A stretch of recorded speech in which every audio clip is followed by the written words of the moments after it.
Welcome to the Chill Chats. I'm Ashley Rose, And I'm Jenna. and we are two halves of a chronic shit show. Yes, we are. That is probably the number one comment I've received is how much people love that. I'm like, we can split the two halves as many ways as imaginable between all of you. You are all part of the chronic shit show. Welcome. Today, we are going to be discussing all things multiple sclerosis for just spreading a little MS awareness. Before we get into the episode, we just wanted to put out a warning that as we're going to bring awareness to MS, this can be hard to hear. It's a heavier topic. I know for us, it even brought up a mix of different emotions. Girl, I spiraled. I When I was researching what we wanted to discuss today, I had a little moment of spiraling. I just was like, "What is my life? Like, what is multiple sclerosis? Like, what the heck?" Like, not what is it? Because I know what it is. But it's just like it was one of those very surreal moments where it's like, "How did I get this?" Right? It kind of took me out of my body for a second, but I did some grounding exercises. I did some breathing, and I just recentered myself and knowing that I am doing everything humanly possible in my control to set myself up for a bright future. But there are so many aspects that are unpredictable with MS, and it's really hard remembering to hone in on things that are within our control that make us feel a little bit more stable. Get that? It's a MS joke. Stable. Anyways, immediately canceled.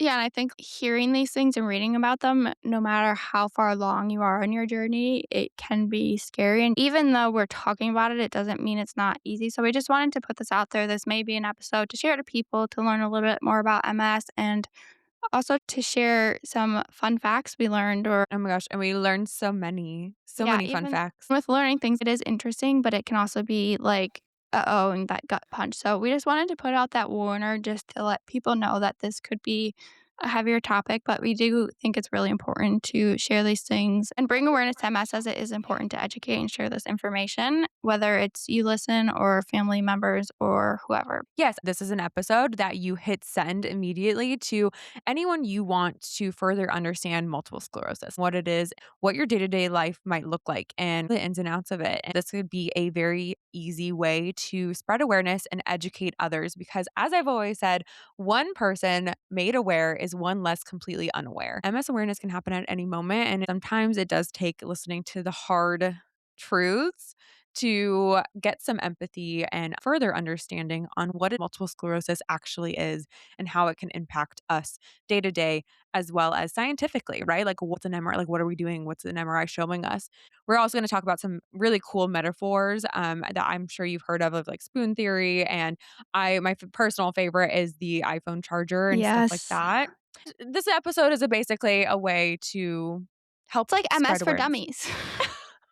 Oh my god, yes, MS 101. With that, before we get too far ahead, let's go ahead with our rose and thorn. Jenna, you are up, my girl. Okay. For my thorn, I just am feeling a little, I don't know if it's like under the weather. I don't know if I just did it too much this week. I don't know if my MS is just acting up. I was worried this morning, oh, maybe I have a UTI because the last time I felt less feeling in my left side, I had a UTI and I didn't know. And then I ended up in the ER with a kidney infection. So I think there is just a little bit of, Scary. yeah, like a worry of was something else going on. I don't feel quite right or normal, but what is causing that? I don't know.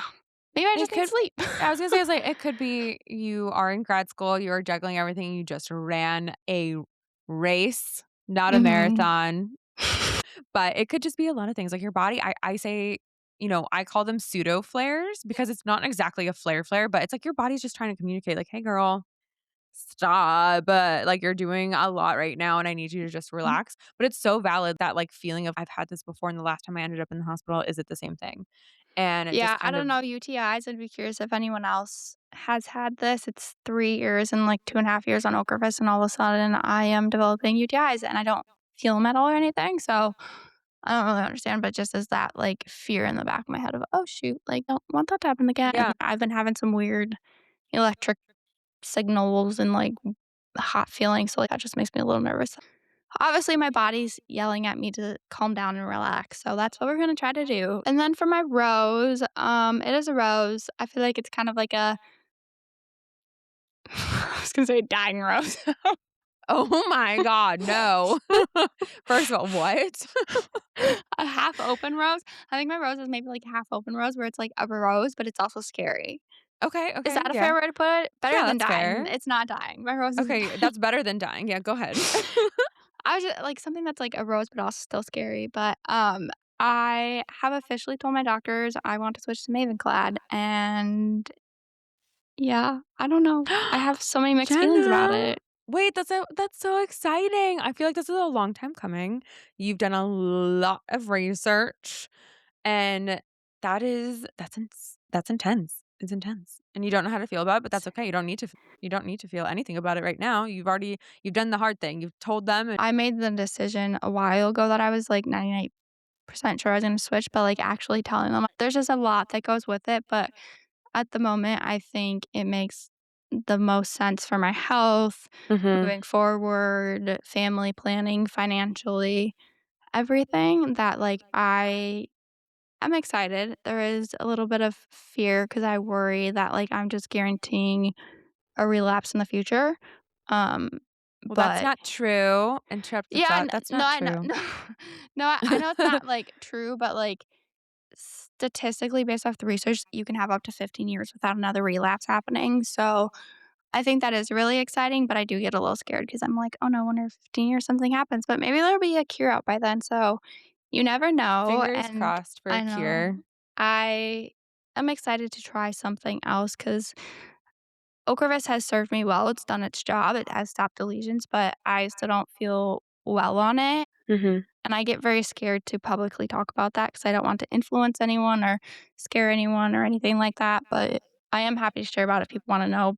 At this moment of time, I think this is the best choice for me. And I am excited to at least have some years without being on an immunosuppressant because even though even though Mavenclad will suppress my immune system, but I'm not constantly suppressing my immune system every 6 months because my immunoglobulins have dropped and I have noticed I get sick more frequently. To me, I need a break, and I know that if I relapse, I will go back on Ocrevus, but right now I want to just live life a little bit, and it's I'm s exciting, I'm but so scary. proud of you. I know you can be scared and excited at the same time. Those dual feelings can exist. But I'm so proud of you for making this leap of faith and like trusting yourself and your body. And, I look back at my time from Limtrado that I was technically medication free and I loved that time so much, and I think you're deserving of living life and, come what may, but you'll be prepared and you have a toolbox and a survival kit of, like, Mhm. your action plan in case of anything happens, you already know what you're gonna do. So although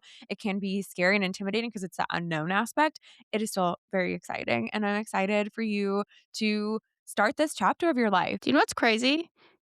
This is like a logistical thing, but literally, I will start it in July as long as everything goes well, but I have to start the process of switching now because of insurance and blood work and everything like that. That is We like, baffling. I had to tell him by March 1st so that I could Damn. start something in July. So it's like the prepping of it too is also just like, oh my God, I have to fight insurance. I know they won't accept it because my insurance, fun fact, only accepts something from 1991.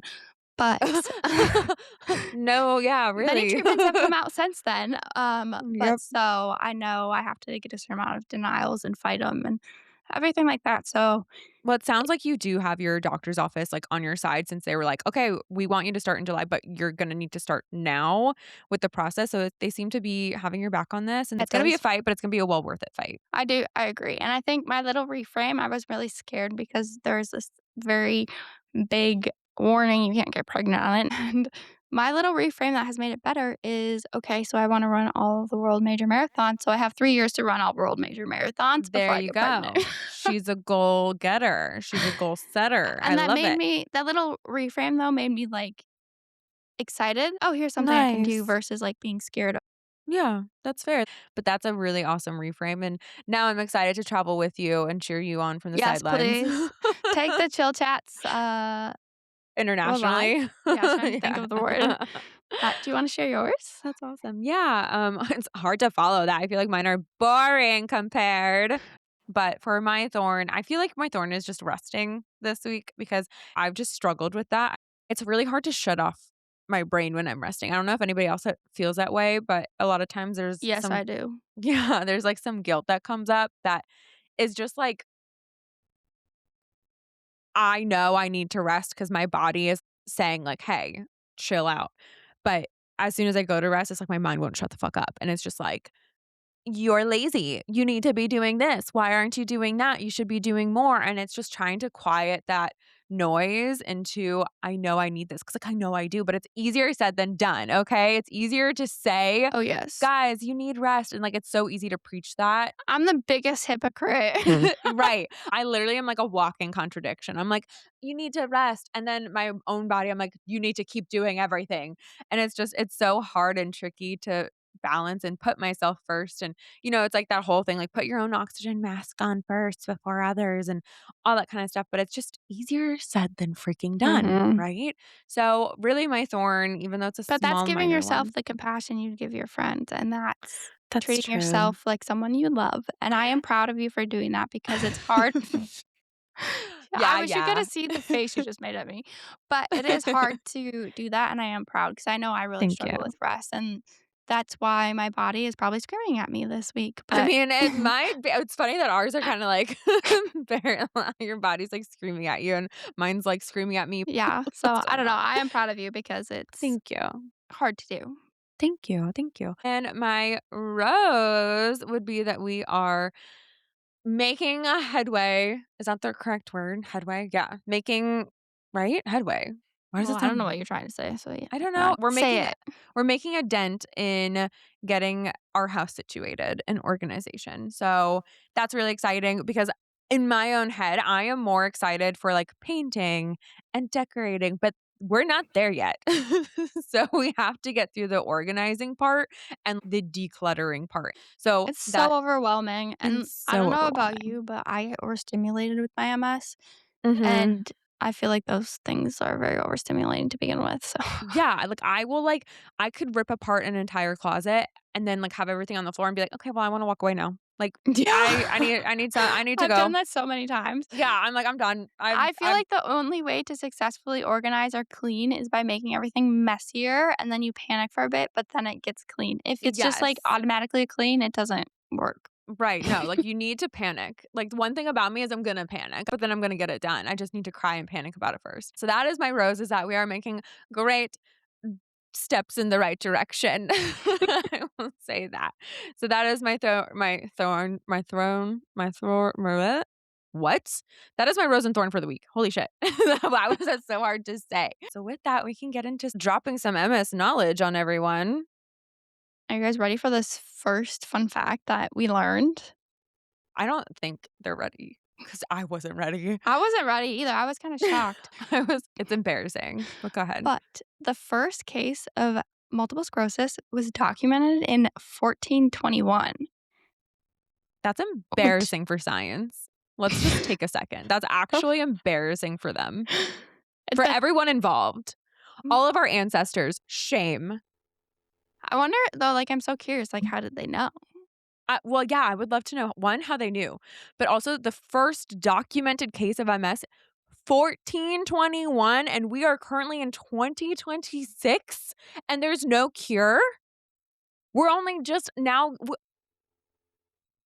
I have no words. I am I am embarrassed for the scientific community. Now, last 30 something years, there's been so much forward momentum, which is exciting, but it's also like, where's the cure, guys? Where's the cure? I guess in order for us to have a cure, we would need funding, and that's a different story. Regardless, that's why we have fundraisers and all that kind of stuff. But it was really, really shocking for both of us, and I wonder if you guys are shocked about it too. Again, 1421 was the first documented case of MS. What are we doing? Just Guys, wild. let's get it together, please, okay? Like, please, for everyone involved. So, did you know that every single March of every year is MS Awareness Month? Now, we do share March with a couple of other things. March is actually Women's History Month, Developmental Disabilities Awareness Month, National Nutrition Month, Colorectal Cancer Awareness Month. Get your colonoscopy, guys, if you can. Literally. March is also Endometriosis and Epilepsy Awareness Month. That is just to say that we do share the month of March with a lot of other conditions, but it is Multiple Sclerosis Awareness Month. We also have a World MS Day, which is May 30th. It's always on May 30th. And that again is World MS Day. So we have a couple of opportunities to again shine that bright light on multiple sclerosis, what our life looks like with it, and kind of just helping other people know what it is. I do think that it's really important, and it's honestly really exciting to have these days and Mhm. months to be aware about MS and spread awareness. I know when I first discovered about it, I was kind of excited. It was like, oh, people care enough to talk about it and bring awareness. And with that, like, depending on where you live or the country you live in, there may be weeks that vary for MS awareness. Like, Mhm. it is currently MS Yes. Awareness Week in the UK. So Right happy now. MS Awareness Week to the people that listen over there. Yes, happy MS Awareness Week. Oh my goodness. Really, the goal of bringing awareness to these dates is to increase the understanding of MS, reduce the stigma around the symptoms, and really just help people become more educated about it. And Mhm. hopefully that can help the people living with MS and the ones who support people with MS. During these awareness months, you can show your support, which I think is really cool, by wearing orange. If you didn't know, orange is the official awareness color for MS, which I did initially fucking hate because I did orange, too. not cute. I've Like to grown to me, love it, like a creamy peach orange girl, I versus like, like a traffic cone orange. I was gonna say, I was like, girl, I quite literally was like, traffic cone orange? Jail jumpsuit orange, I'm good. Like, that's not for me. No, thank you. But yeah, I was like, could we have a cuter color? Maybe, perhaps, but orange is what it is. I will say our saving grace is that the color of awareness for chronic illness in general is a nice green. So, like, the sage green color of, Ew, like, the green isn't sweatshirts. better. No, but the Green sweatshirts that makes I you look ill released, when you wear it, or at least for me, because 'cause I'm so pale, like, every picture I have of me wearing green, I look like stop. I'm sick, and so it's like, "Oh, so you're proving I have an illness because you make me look sick." Maybe that's why they did it. They low key were like, "Let's pick the sickest color," like, literally, quite literally, not even like a cute little like, literally. But also, I feel like the Chronically Chill Club sweatshirts that I released, that greenish tie-dye, that was cute, okay? Mhm. Don't even. I do have to say with orange being the MS color, just a little positive reframe is that orange is the color of monarch butterflies, and I was gonna butterflies say are that, a you little symbol of. shit. It's okay, that just shows that we're on the Sorry, same I did not know you wavelength. were gonna say that. 'Cause, like, I just think butterflies are so beautiful, and I love Mhm. butterflies, and since they are a symbol of MS, and it's just a nice little tie back. And also the symbolism of a butterfly is transformation, right? Is like when you Mhm. think your life is over because you the caterpillar has to go into the cocoon and it's just kind of like, wow, it's really dark and scary in here, like an MRI machine. And then you form in Blossom! yeah, you form into this butterfly, and it's very symbolic, and there's a real deep meaning there, and I think it's beautiful, and so I'm happy you brought that up. But also, did you know that not only are butterflies a symbol of multiple sclerosis, as well as lupus, but for multiple sclerosis, it's because our brain on an MRI machine shows a little butterfly shape, like the shadow part of it. So that's kind of why they've linked it together in a way, but I For, think like, it's MS lesions? yeah, not for the lesions themselves, but for our brain. Like, there's a shadowy part of our brain that ends up looking you look it up. If you don't know what I'm talking about, look it up because Yeah, I was gonna say, I don't think I've ever.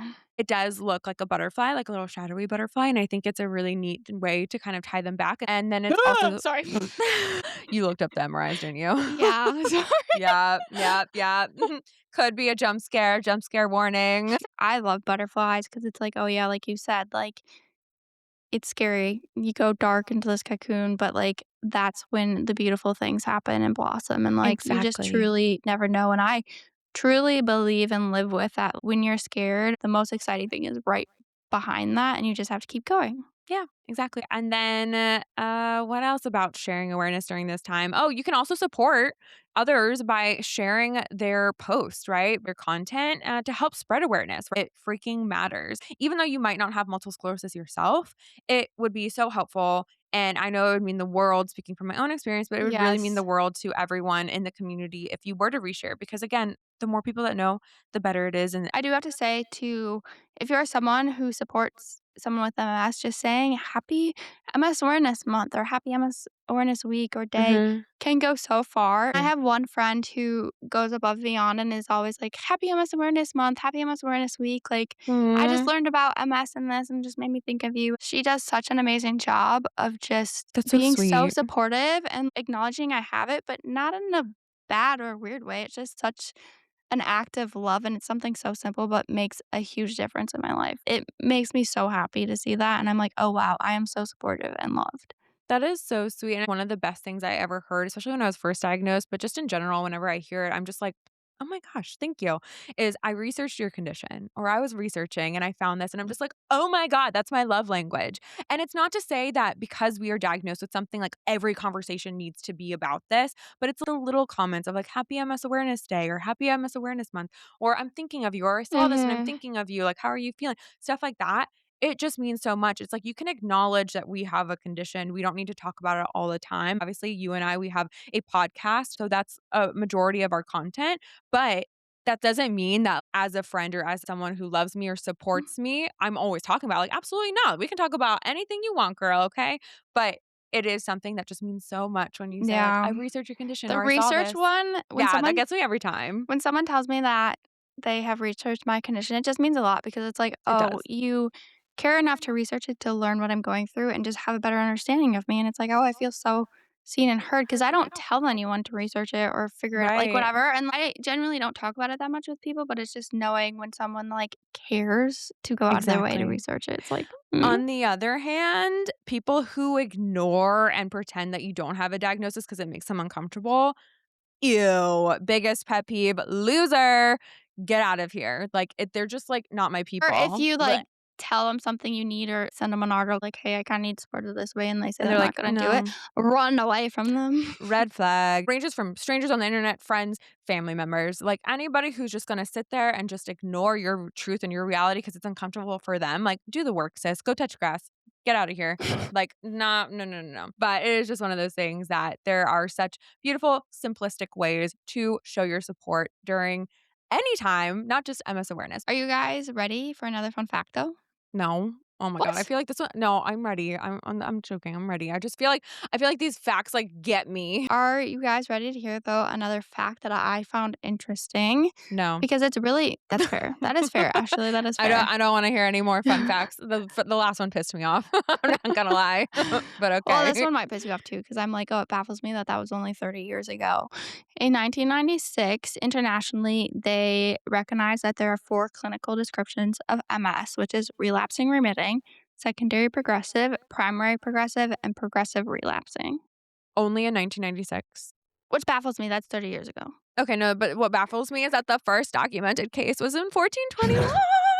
What do you mean 1421 to 1996? Like, listen, I'm happy, I'm thankful, I'm proud that, we're making momentum in the right direction, but also, again, embarrassing, but whatever.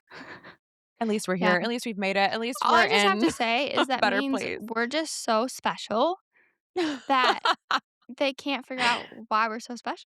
They just can't figure it out. Like, God just, like, really poured some really special juice into all of us, I think is what it is. I don't know if you knew this, but there are way different types than just 4.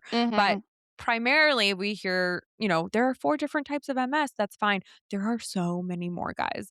They're less spoken about because some of them are really rare, but I think it's important to know. So before we get too far into it, we're gonna talk about exactly what multiple sclerosis is, just as a little synopsis because I'm sure a lot of us know, but if you sent this to someone and you're listening and you're like, just here off of vibes and you want to know more about what MS is, it is an autoimmune condition. It is very unpredictable, but it's a disease of the central nervous system. And that includes your brain, your spinal cord, and your fun little optic nerves. And what are those? Those are your eyeballs. Okay. So, really fun. And why I say that like that is because when I was first diagnosed, I lost my vision. Really cute stuff. But basically, that system controls everything you do, every little thing you do. Yep. Yep, it's pretty important. And multiple sclerosis, what it does is it basically disrupts the flow of information from your nerves to your brain. And that signal that tells your arm to do a thing, or that signal that's like, hey, I need you to walk in this direction and watch out, there's a wall, and your brain just kind of ignores it. Yeah, that. Jenna. That's funny as I was literally thinking that in my head when See, you we're said just it. like two halves of a chronic shit show. We just got each other like that. But it is that thing that the system really controls everything. And it is a disease where the inflammation eats away at your myelin sheath, which is that protective covering of your nerve fibers. And that eats away at it. And what happens is that those nerves get exposed. Almost like, and this is one of my favorite metaphors, is when your charger starts fraying from usage and you start to see all the exposed wiring from inside and you're just kind of like, it still kind of works, but sometimes it works and sometimes it doesn't.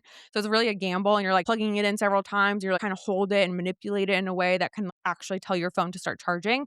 It's very similar to that. Love the concept of the iPhone charger because as a visual learner and not really understanding science, this is what made sense to me Not of being a what was science happening in my girly. brain. No, I'm not a Right. science girl. Not a science girly. I also, when I was on Gilenia, I had a doctor. He actually explained it to me in a different way too, not just the iPhone charger, which I thought was really interesting, but almost like an electrical thing. Like, when the lights flicker and Yeah, it's I've almost like, seen that okay, like what too. the heck? Yeah. Yeah. So that was a really good analogy that also, again, put like science into like IRL for me that I was like, oh, that makes a lot of sense. And it just stuck with me and it helped me understand that like sometimes like my brain is going to misfire things. Like things are going to be a little off and a little haywired, but that's MS and there's ways around it. And, we can talk about that some other time with neuro pathways and all that kind of stuff and retraining your brain and your balance. But if you have MS, your experience with this disease is going to change from day to day, year to year, minute to minute. We know that it is unpredictable and that your level of symptoms are so different from Yeah. person to person, from day to day. It's going to keep changing. It can drive you crazy. But when you get to that awareness and that acceptance part of it, where you're like, okay, this is what I have. I'm going to work with this. I'm going to see what I can do and what best helps me. It really does open up a lot of doors for you. And I think too, these ways of explaining MS can help other people Yes. understand it Understand. better. It's like, "Hey, my brain is, like, eating itself and it's interrupting the signals and everything." It's just complicated, so it's like, for someone else, just putting these visuals or concepts in their mind can be really helpful.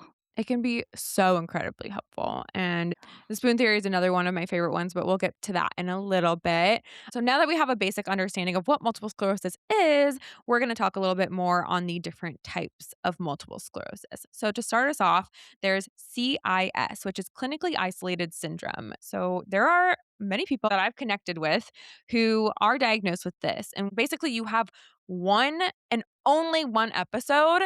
Usually it doesn't develop beyond that, but they'll continue to monitor. So they're like, you have the grounds for MS, but you've only had one episode and they monitor you and it never moves past that. So then you get diagnosed with CIS. It's not completely rare, but it is not a typical one. As we've mentioned, like in 1996, they recognized four. Well, that's not one of the four that they recognized because it is Mhm. kind of like a one. So that is one of them. The next one is relapsing remitting multiple sclerosis, RRMS. Yes, we both have it Represent. here. This is actually the most common form of MS, with approximately 85% of people being initially diagnosed with relapsing remitting MS. It's a mouthful to say. RRMS Mhm. is better to Yeah, say. RRMS is so much better, like, It's the easier. long format, I'm like, "Nah."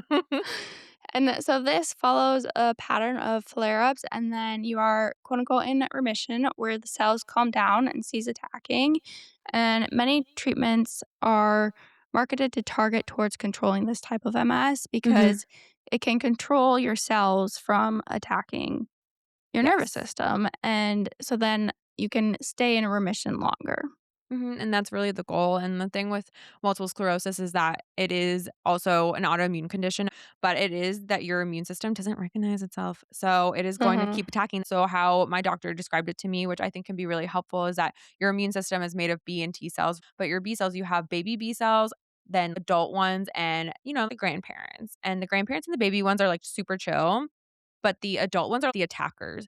So a lot of medication, such as Ocrevus, are formatted to deplete your adult B cells. That way, it leads to less attacking, less relapses, and all that jazz.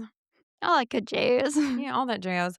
But yeah, so that is again the most common, which I have it, and a lot of our friends have it in our communities. But that is not the only one. So the next one would be secondary progressive multiple sclerosis, and this typically follows RRMS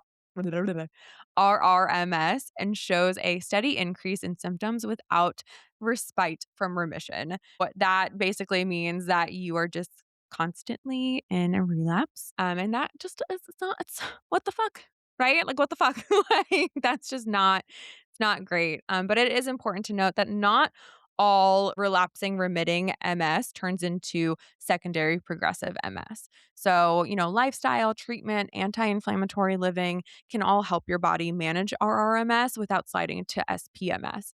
But if that does happen, it's not your fault. And I want everyone to know that. And I want you to repeat that to yourself. It is not your fault. You did nothing wrong. The unpredictable nature of this disease is terrifying, but there are still helpful options out there and you're not alone. This always serves as a very harsh reminder that tomorrow is never promised. So do what you love today. Tell the people you love them, travel, do it scared, do it now. I had researched the different forms of MS before we went on our honeymoon. And that's probably why I was so centered and focused after everything I did, after hiking and kayaking and doing all the really scary things. I was like, fuck MS because literally I did it. And it is just one of those things that, like, again, tomorrow's never promised. So do it today. But to all of our SPMS friends and people we love out there, we see you and we're here for you. And you got this, babes. And then another one is PPMS, primary progressive multiple sclerosis, which is a rare case of MS with only around 10 to 15% of patients who are diagnosed with it. It is the gradual progression from onset of symptoms. Before Ocrevus, there were no treatment options available for people with this type of MS, but thankfully Ocrevus is shown to help. And I know I have heard the talks of Kesimpta coming out with a version and hopefully more. So that is also why research and awareness is so important because we can Hmm. help spread and bring awareness, get funding to help everyone with different types of MS. But this form is known to cause more lesions on the spinal cord that lead to difficulty with walking versus RRMS tends to cause more brain lesions. So there are different types of MS and they do kind of have different impacts on every individual. They do. But again, another umbrella or common factor, common thread that we all share is that MS sucks. MS sucks. It just sucks. So if you're listening to this and you don't have it and you're for the first time hearing, wow, there are so many different ranges of it, it is something that can be very shocking. Because guess what? There are more. You thought we were done? Ha ha ha ha ha. No, there are more. Less common MS types include PRMS, which is progressive relapsing multiple sclerosis. It's another rare case. About only 5% experience a steady decline, as well as severe relapses, which, in my opinion, is complete bullshit. Because what do you mean? And like, how rude. This form is just you are just having a steady decline from the immediate onset, which feels really heavy and really dark, like, even just thinking of that. I can't even imagine, we're in the RRMS, but it's like, at least we have some respite, right? And so for those who go through this and who are just gradually progressing and doing their best within their sphere of control, it can feel really heavy and really upsetting that our bodies are just like, "Nah. Nah, we're gonna do our own thing." Just having a lot of empathy, especially if you don't have multiple sclerosis and you're listening to this, understanding that there's a lot of emotions and heaviness that also comes with a diagnosis. Another one is benign MS. It's a mild form of multiple sclerosis where the person remains fully functional.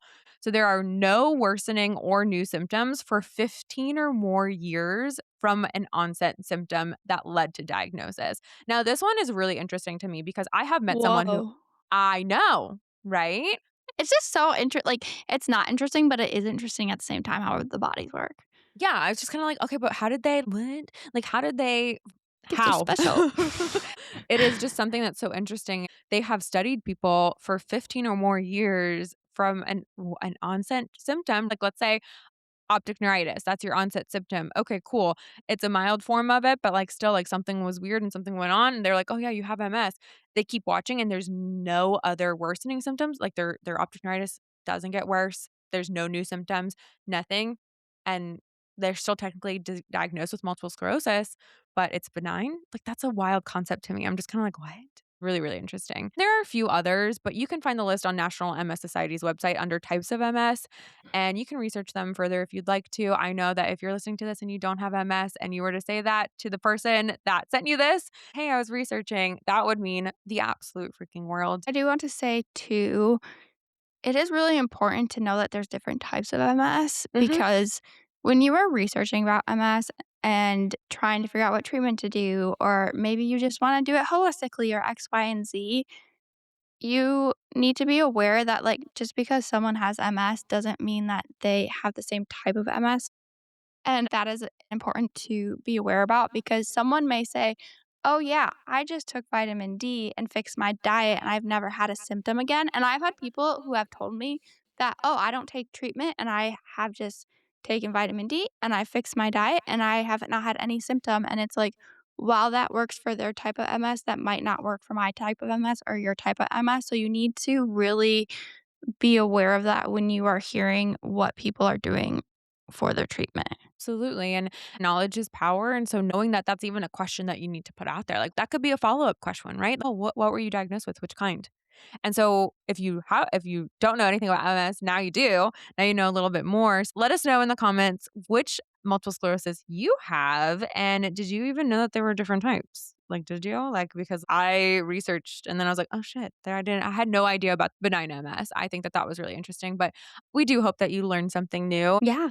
So, on that, Jenna is going to talk about the different types of lesions because she felt like it was really important to say that Guys, from guys, her own lesions, experience. lesions. Do I have beef with this? I do think that it is important to talk about the different type of lesions. Did you even know that there were different types? Because I genuinely I did would be not. curious because I did because opening your My Chart results and being told that you had black holes on your brain, 5 of them, it's like, what the fuck is going on with my brain? That You're like, sends you into "Yeah, it's panic. black holes. No big deal." I'm not sure why they wouldn't just write the type of lesion and not say black holes, but, Right. so I do think it is important to bring awareness to this in case anyone else's reports say something about this. I do think it is important to know that for multiple sclerosis specifically, lesions are spots in the brain or spinal cord where the immune system has attacked and damaged the myelin, the protective covering of the nerve, which can disrupt how signals travel in the nervous system. Because in the medical world, lesions can mean different things, but for specifically MS, that is what it means. So, when you get your report, you may see that you have an enhanced lesion, or they may say an active lesion, but that is usually areas of the brain that have current inflammation that light up with contrast on an MRI. So, next, there is T2 hyperintense lesions, which are bright spots that show the total number of lesions, and those are both old and new. I know for some people, their doctors have been able to tell how old the lesions are based on the MRI Like, results. scarring Yeah, wise, like, based on the scar-wise, scarring yeah. wise. Those are lesions, both old and new. A fun fact about these are that they can heal and they can shrink Yes, they and can. they can come back Mhm. and go away. And we like when they shrink, and we like when they go away, and we like when they get good results like that because it's exciting. It's 'Cause I like, know "Okay, I've cool." had some go away, but then I've also gotten new ones, so I think that is a really exciting thing about this type of lesion. And then, unfortunately, there Ew, are is we really gonna say that something's exciting about a lesion? Ugh. yeah, I will. Okay. It's exciting that it can go away. That's a hope. That's instilling hope. Fair, fair, Hey, fair. you had one shrink, I so know, that's true. I had a few shrink, but one just really, really shrunk. yeah. I think that is exciting to know that, like, It's this hopeful. damage isn't permanent and it's hopeful. Yeah. And then the other one, which I have frustrations with, is Mhm. called T1 hypointense lesions, and they are also known as black holes. I don't understand why they have to call them that, and I really don't think they should be written For on drama your effect, yeah, for hello. drama. I really don't think that should be written on your My Chart, but those are dark areas that indicate more severe and permanent tissue damage that cannot be reversed like the T2 ones. I Mhm. know I personally have 5 of these spots, so My way to cope with that is I say that I know everything and I remember everything that's just stuck in my black holes and I have to pull it out. Oh my gosh, that's actually really cute though. I am curious from what you're saying with the T1 lesions, is that basically it's showing chronic and irreversible damage. But, like, what did your doctor say about that? Like, were they like, "We think you've had MS for a while?" My What? doctors Oh, have never said no. anything about the different type of lesions. That is something that I've had to see in my chart I'm and screaming research it. internally! What do you mean? When I Oh my god. first had when I had my first ever MRI, I did not have any black holes on my MRI. It was my second Oh, MRI where it wow. literally said new T1 black hole. So, 2 out of 5, the second one out of your 5 MRIs that you had in 1 year showed black holes, and your doctor still was like, "Nah, dude, it's not MS." Yeah, and that whole year I got 5 new black hole lesions, So, how many black hole lesions do you have right now? 5 in total. Are they, like, small, like pinhole size? My biggest one is the size of a little jelly bean. Oh my god, shut the fuck So, up. you wanna You know a have a fun fact jelly I bean in did? your head? I No! I made a sticker of my MRI results where it's my real brain and put a jelly bean on it, and that's Wait, me. I didn't know that that was your real brain when you sent that to me, and No, it you're is like, my real "That's brain. me," and I was like, "Oh my god, it's jelly bean." What? Yeah, so That's a pretty decent size black hole. that's why everything's just stuck in my black hole, and I just have to work a little harder to get it out, S but I just really think it's important to know because it is so daunting to open your MRI results. I remember I opened my MRI results, and the first thing I read was that I had new black holes, and my doctor didn't message me for a few days, and I freaked out. But reading that you have Rightfully black holes in so. your head is not something you wanna read. I know some doctors don't say the different types. I mean, I genuinely didn't know. This is my first time learning this. I had no idea. I think probably because I don't have any black holes. So Mhm. my doctor was probably like, I'm not gonna tell this girl nothing because she has anxiety. So she's not gonna learn about black holes. They're gonna keep that from her. But I think it is really interesting that you have equal parts T1 and T2 lesions and that your doctors haven't said anything about it. Yeah, no, I, they I never would be said so anything. It curious. was the research. Also, this just goes to show further that we're like little doctors for ourselves, that sometimes we can research for ourselves and that there's nothing wrong with doing that. There's nothing wrong with asking your doctor after the fact either. You can portal them, or sometimes you're like, I don't want to know. So you're not going to know. And that's okay too. So since Jenna just taught us all a thing that probably a lot of us, including myself, had no idea about, we're going to also talk about who MS impacts, which we have a couple of episodes on that, but it impacts your entire sphere of influence. It really does. It impacts yourself, friends, your family, everyone. But having said that, I took a little deep dive into like trying to research things because I was in a headspace that I wanted to know more things, the more the merrier. And Jenna, she learned me a thing. She mentioned that her, was it your doctor who told you that? Yeah, my doctor. Yeah, her doctor told her that females are usually diagnosed with it because we have more inflammation because we are baby carriers, which I thought was really interesting because I was like, God damn. Like this me and this inflammation, like we got beef because like I genuinely try to fight inflammation on the daily, okay? I am fighting But I inflammation also think, like constantly.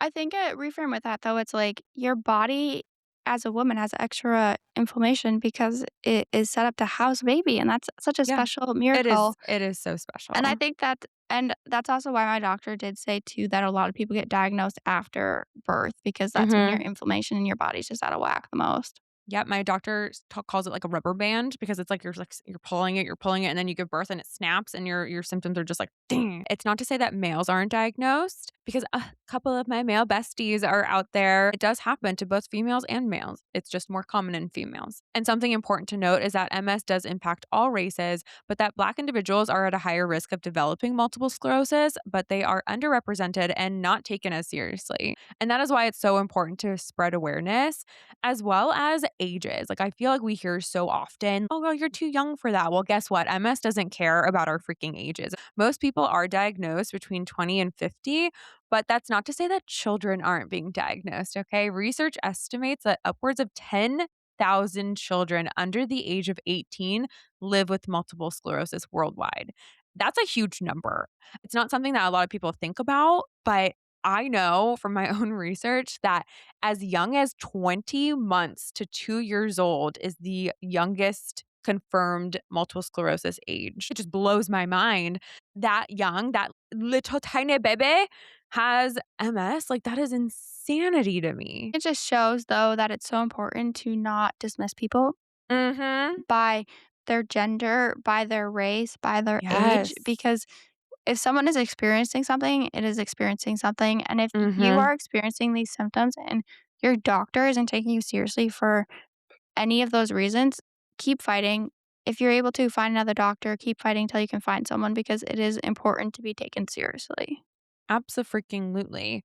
I could not agree with you more. Speaking of being taken seriously, some symptoms that we deal with day to day, and it also changes person to person as well, are primarily invisible. Now, it's not to say that there aren't visible symptoms, right?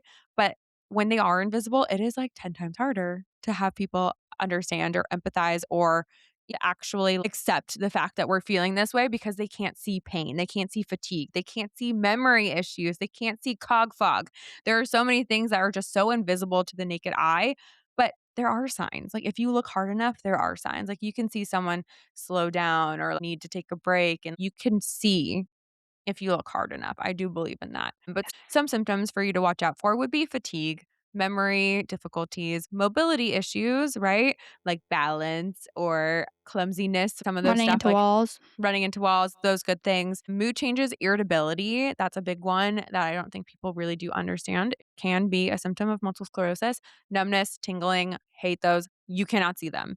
Like, when I get the buzzing in my fingers, because sometimes I get them at the tip of my fingers, it draws my attention away from everything. It does not matter if I'm trying to be invested in whatever I'm doing. If I'm getting buzzing and tingling, you know that my mind is like gone. I'm like kind of checking out. I'm trying to stay checked in, but I'm clocking out. I'm just like, okay, it takes a lot of energy to try to stay as present in the moment because that numbness and tingling can really take you away from a lot of things happening. And vision impairment, like optic neuritis. When I had optic neuritis and I couldn't see anything and nobody understood that I couldn't see anything, so I looked completely fine and I was like, "Well, I can't see in front of me."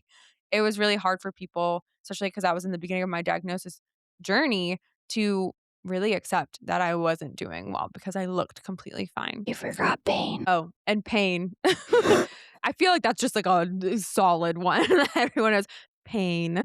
Yeah, that's another symptom that again is invisible, primarily invisible, but is definitely there and people live with it daily. So imagine let's say like okay, you break your arm, right? There's pain there. You broke your arm, right? There's pain. People are like, "Oh my god, you broke your arm. I can't imagine." And then maybe you have a cast, right? And they're like, "Oh my god, I recognize that you're hurt because you have a cast and you're in pain, but it's temporary." Now imagine you having pain and there's no signs at all and you're like, "I'm in pain." And they're just like, "Okay, You're well, where's it?" speaking my experience. Yeah, You're saying literally. something I've experienced because when I had my stress fracture and I was in a boot and crutches, people were willing to help me. They were like, "Oh my gosh, I'm so sorry." They treated me differently They because were they could nicer.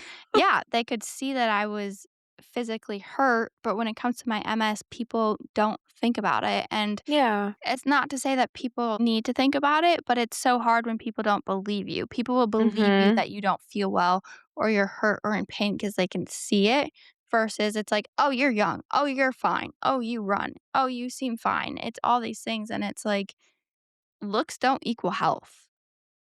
Just Correct. because I'm able to run one day doesn't mean that I don't have symptoms. I've gotten DMs of people being like, "Oh, I didn't know you experienced symptoms." And I'm like, "Yeah, I struggle a lot with symptoms. When I run, my leg goes numb and I have tingling and my vision goes extra blurry.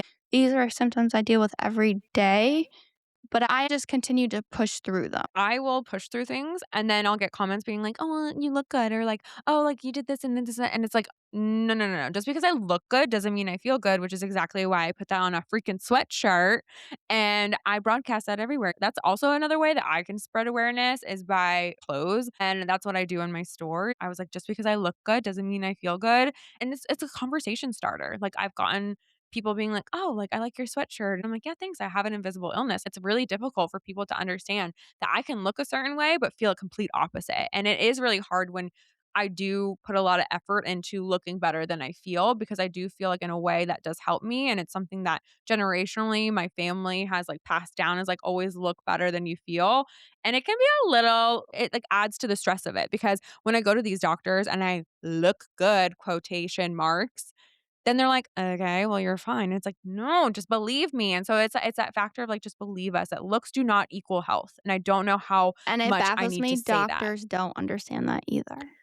Right? Like, please, for the Lord Jesus Christ himself, like, it's just it does baffle me. And so it's one of those things, it's an ongoing battle, but guess what? By spreading awareness, by listening to this podcast, by sending this to somebody and helping spread that awareness, we are helping break the stigma. And that's really what spreading awareness is all about. It is in moments like this where we realize that there are 2.8 million people worldwide that are diagnosed with multiple sclerosis, but that is just the number of people who are actually diagnosed. And there are so many more people out there who are striving for a diagnosis or living with something that they're just like, what the heck is going on? And they're trying to normalize symptoms. And that's why this helps, because you never know that you Mhm. sharing a post could help somebody else be like, wait, I have those symptoms too. Maybe I should get that checked out. Maybe it's not normal. And that can really help spreading awareness and helping other people in their own journeys. And you never know who it could help.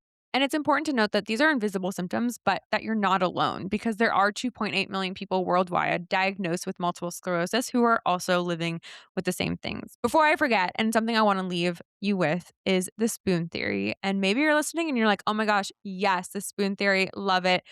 But maybe you're like, what the heck is that? And it is one of our favorite ways to explain to somebody who's not living with a chronic condition our energy, right? And how that varies. And the spoon theory was created by Christine Miserandino in 2000 and holy crap, when was that? Hold on. Wait. 2003.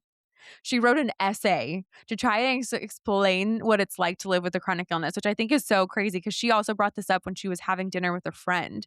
And that's what kind of like snowballed her into creating this entire theory, which is so popular in the chronic illness community. What it basically is it's a metaphor of a handful of spoons, right? Let's say we wake up with 20 spoons in a day. So we got 20 spoons and we're using them. And every single thing you do, like brushing your teeth, like getting up to go to the bathroom first thing in the morning, takes a spoon. Taking a shower takes 5. Oh my God, immediately gone. So what? You're left with, let's say, 14 spoons now because you got up, you brushed your teeth, you took a shower. Oh, but you have to get dressed now too, right? And so, like, the theory is that every single thing takes energy. And it really does. It puts it into perspective for somebody who doesn't have a chronic illness, who doesn't live with this, is that every single little thing we do, even mundane things that we don't think about, like making ourselves food, even making yourself food, when you're fatigued out of your mind and you don't have absolutely any energy, how many of us have gone without eating? Same. There's so many times that I've made dinner and I'm so tired by the end that I don't have the energy to eat and I just go to bed. Literally. And then I try to force myself and I'm like, this tastes terrible. Like, I don't want to eat it. Everything takes energy. And so it is a really great way to put into a metaphor that things that typically healthy people take for granted or don't think about, we have to constantly think about. So that's why I'm always on my stories asking, where's your spoons at, babes? Are you running low? Are you completely out? And the theory is too, is that like we can borrow spoons from tomorrow. But the issue is, You're knocked down. yeah, then you're like a negative. Babe, I've been at negative spoons for like 5 years now. What's up? Like, I am hanging on by negative spoons. It's just a widely shared resource that has led to the term spoonie, which I love. And I feel like people who are not of this world, let's say, are constantly like, what the heck is that? Like, what's a spoonie? What are spoons? Like, what the freak are you talking about? And this is just a really good way to explain it to you. It's a good way to educate them too, because they ask Yeah. and then they have to learn about it too. It's just another helpful tool to show what it's like living with a chronic illness. Like, Hmm. someone who does not have a chronic illness may be able to get out of bed, make breakfast, shower, get Go to dressed, work, go and do all those go with to 1 school. spoon. Yeah. Like, breakfast, like, your morning routine could take 1 spoon, but for a chronic illness person, it could take 4. And I Hmm. think it's a really good representation to help visualize it as well. It's just another way that you can help spread awareness, but also put it into perspective for the family and friends and people in your life. And maybe you're listening to this and you're like, wow, I never thought of it that way. And there you go. You're welcome. This theory helped me so much when I was first diagnosed and first learned about it because I was like, oh, I need to budget my energy. I need to be careful. I need to really think about what I'm doing and how I'm doing it and how well rested I am and that finding that balance between rest and doing. And I feel like this theory has just helped so much. And I wonder if Christine ever thought that it would blow up the way it did and have such a huge impact, because it genuinely has one of the biggest impacts, I think, in chronic illness community. Hopefully, from this episode, you guys have found some helpful information about MS. And if you are someone who is listening who supports someone with MS, I hope that this can help you get a better understanding of what your loved one is going through. And just remember, you are not alone. And this is why we share awareness. We hope you have a magical, magical week. And that sounds so dumb. I hated that. Ew, I just hope I'm you going have to a see good myself week. out. I'm going to see myself out. Just, I've had enough. I hope you guys had a good week. And thank you for listening. My name is Jenna, and you can follow me at MS with Jenna. Oh, are we switching up the We are. freaking I'm throwing you outro? off. She's throwing me a doozy. Well, I'm Ashley Rose, and you can follow me at A Rose. Thanks for listening. Love you, mean it. Bye.